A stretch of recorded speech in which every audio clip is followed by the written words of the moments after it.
Hello viewers, কেমন আছেন আপনারা সবাই? আজকে দেখব যে কিভাবে আপনি কোনো একটা শীটকে এলোমেলো শীটকে সঠিকভাবে গুছাবেন বা অ্যালাইনমেন্ট করবেন। এর জন্য প্রথমে আপনি যেটাকে অ্যালাইনমেন্ট করতে চান সেটাকে সিলেক্ট করবেন। করার পরে আপনি যদি মাঝখানে নিতে চান তাহলে এখানে অ্যালাইনমেন্ট অপশনে গিয়ে এখানে সেন্টার অপশন আছে, সেন্টার অপশনে চাপ দিলে এটা অ্যালাইনমেন্ট হয়ে যাবে, মাঝখানে চলে আসবে। এরপরে আপনি যেটাকে অ্যালাইনমেন্ট করতে চান সেটাকে সিলেক্ট করে সেন্টারে চাপ দিলে সুন্দরভাবে অ্যালাইনমেন্ট হয়ে যাবে। এছাড়াও আপনি যদি চান সবগুলোকে একসঙ্গে অ্যালাইনমেন্ট করবেন, সবগুলোকে সিলেক্ট করবেন, করার পরে সেন্টার অ্যালাইনমেন্ট দিলে সবগুলো একসঙ্গে সেন্টার অ্যালাইনমেন্ট হয়ে যাবে। এভাবে খুব সহজে আপনারা সেন্টার অ্যালাইনমেন্ট করতে পারেন।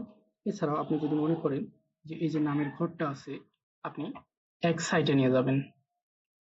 ওকে, আমি লেফট সাইডে নামের ঘরটা নিয়ে গেলাম। এছাড়াও আপনি এটাকে যদি আপনার ইচ্ছা মতো যে সাইটে ইচ্ছা সেই সাইটে রাখতে পারেন, তবে মাঝখানে রাখাটা মার্কের জন্য বেটার। ওকে, ধন্যবাদ সবাইকে। এই বিষয়ে কোনো প্রশ্ন থাকলে কমেন্টে জানাবেন, আমি সমাধান করার চেষ্টা করবো ইনশাল্লাহ।